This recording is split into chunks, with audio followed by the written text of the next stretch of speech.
तो बहुत बहुत स्वागत है जोरदार तरीके से मेरे जितने भी फौजी भाई हैं। एसीसी 130 की नोटिफिकेशन अपडेट आ चुकी है। जितने भी हमारे आर्म फोर्सेस के जो भी सोल्जर हैं, आप इंडियन आर्मी से हैं, आप इंडियन एयरफोर्स से हैं, आप इंडियन नेवी से हैं, तो आपके पास मौका है एक बार नाविक से, सेलर से ऑफिसर बनने का, अग्निवीर एयरमैन कैडेट से आपको ऑफिसर बनने का, और इंडियन आर्मी में एज ए सोल्जर से आपको ऑफिसर बनने का। तो बिल्कुल एसीसी अपने आप में एक बेहतरीन अपॉर्चुनिटी है जो आपको ऑब्वियसली सोल्जर के रूप में आपने देश की एक सेवा की है, आपको ये मौका देती है ऑफिसर के रूप में भी देश का सेवा करने के लिए। तो बिल्कुल इसका फॉर्म आपको अप्लाई करना होता है। क्या प्रक्रिया रहेगी, क्या एज क्राइटेरिया है, सिलेबस क्या रहेगा, बहुत सारे प्रश्न हैं जो जहन में रहते हैं। और कब अप्लाई कर सकते हैं, राइट एज क्या है, राइट जॉब ड्यूरेशंस क्या है सर, तो इसको लेकर के हर पहलू पे बात करते हैं। और चलिए आज मेरे फौजी भाइयों के लिए बिल्कुल एक बड़ी खुशखबरी है। लगातार 127 की अपडेट आई ज्वाइनिंग को लेकर के, ज्वाइनिंग इंस्ट्रक्शंस की बात की। 128 का बेसब्री से बच्चे जो है लगे हुए हैं अपने एसएसबी प्रिपरेशन के लिए। 129 की एग्ज़ाम की तैयारी लगातार चल रही, जो कि 1 अगस्त को शेड्यूल है।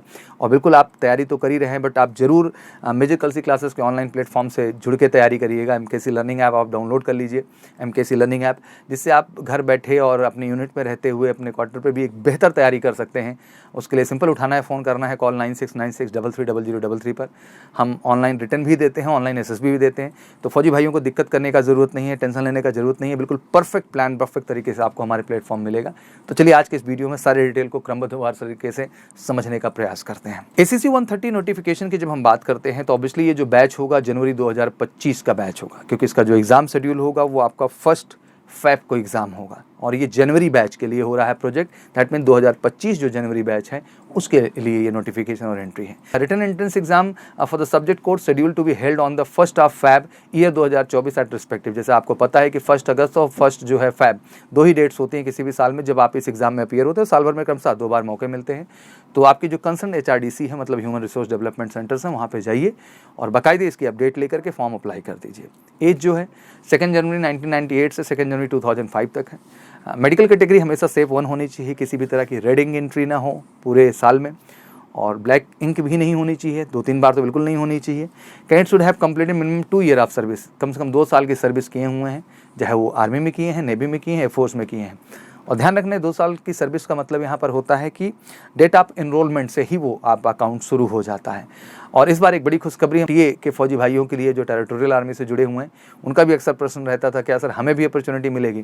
तो बिल्कुल आपको भी अपॉर्चुनिटी मिल रही है, बट आपका मिनिमम 3 ईयर ऑफ सर्विस होनी चाहिए। दैट मीन जब आप जनवरी बैच में जाएँ ज्वाइन करने के लिए, तो डेट ऑफ ज्वाइनिंग जो एसीसी 130 की रहेगी, उस डेट ऑफ ज्वाइनिंग पे आपको ख्याल रखना है कि आपकी जो ड्यूटी ड्यूरेशन होनी चाहिए वो 3 साल की वहाँ पे पूरी हो जानी चाहिए।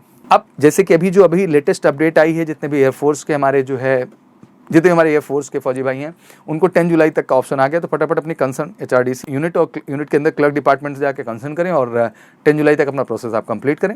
बाकी आर्मी और नेवी का भी अपडेट आशा करता हूं कि आ चुका होगा आपके HRDC में भी और आपकी यूनिट में भी। तो एक बार जरूर जा करके आप कंफर्म कर लें कि आपका प्रोसेस कब से शुरू है। एज आपको पता ही है, एज 20 से लेकर 27 तक एज का क्राइटेरिया है। एंड मिनिमम 2 ईयर सर्विस जैसे मैंने आपको बता दिया, इंक्लूडिंग ट्रेनिंग ये कहा जाता है, मतलब ट्रेनिंग अलग नहीं है। डेट आप इसीलिए एनरोलमेंट मैंने कहा, वहीं से आप अकाउंट शुरू हो जाता है।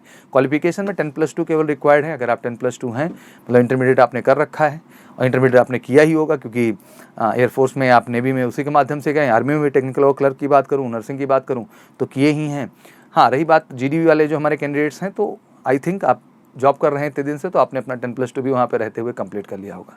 हाउ टू अप्लाई प्रोसेस भी बड़ा सिंपल है कि consult your respective clerk or education JCO for form fill up, send to your nearest HRDC for the question paper demand. Form fill करिए, वहाँ भेजिए और क्वेश्चन पेपर की डिमांड जनरेट करिए।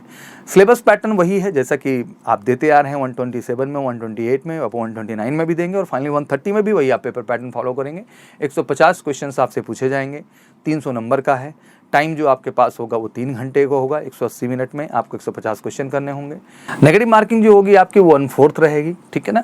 तो इस हिसाब से हर क्वेश्चन 2 नंबर का है तो 1/4 रहेगा, तो ध्यान रखिएगा 0.50 के आसपास। तो जो करना है सही करना है, समय एनफ है, बस सही स्ट्रैटेजी के साथ पढ़ाइए। सब्जेक्ट के तौर पे आपके मैथ के 25 क्वेश्चन हैं, रीजनिंग के 25 क्वेश्चन हैं, इंग्लिश के 25 क्वेश्चन है, जनरल नॉलेज के 25 क्वेश्चन है, जनरल साइंस के 25 क्वेश्चन और ह्यूमैनिटीज़ के 25 क्वेश्चन है। तो टोटल 150 क्वेश्चन है और बहुत अच्छा पेपर है। इस बार जितने भी कैंडिडेट दिए हैं 127, 128 और 129 के लिए जा रहे हैं, दे आर वेरी मोटिवेटेड। बिल्कुल थोड़ा सा काम करना पड़ता है क्योंकि एजुकेशन से थोड़ा दूर आप हो गए होते हैं इस बीच, बट आपको एक वादा है कि मेजर कल सी क्लासेस से आप जुड़ते हैं तो आपको एक रियल प्रिपरेशन मिलेगी। आपका स्पेशल बैच तो पहली बात हम चलाते हैं जिसमें अर्थमेटिक की क्लास, रीजनिंग की क्लास, जीके की क्लास और साइंस की क्लास स्पेशल चलती हैं, स्पेशली आप पे ध्यान रखा जाता है। तो बिल्कुल कहीं भटकिएगा मत, MKC लर्निंग ऐप डाउनलोड कर लीजिए और फटाफट हमें कॉल करके 9696330000 पर अपनी सीट बुक करके प्रिपरेशन शुरू कर दीजिए। 129 का अभी नहीं स्टार्ट किया तो 129 की भी शुरू कर दीजिए। 1 अगस्त तक आपका सिलेबस डन कर देंगे और अगले के लिए भी आप तैयारी शुरू कर सकते हैं। तो आशा करता हूँ जानकारी आपको पसंद आई होगी। जितने भी फौजी भाई हैं बिल्कुल इसको आपस में शेयर करिए और अवेयरनेस फैलाई। मैं चाहता हूँ कि देश का हर फौजी जो सोल्जर इंक्रीज में हैं वो आर्मी नेवी एयरफोर्स के अंतर्गत वो देश का ऑफिसर बने। हमें अपने परिवार को, माँ बाप को, पेरेंट्स को, रिलेशन को, गांव को, समाज को, सबको गर्व महसूस करने के एक बड़ा वजह दें। तो आपको मेरी तरफ से बहुत बहुत शुभकामनाएं। Wish you good luck. जय हिंद, जय भारत।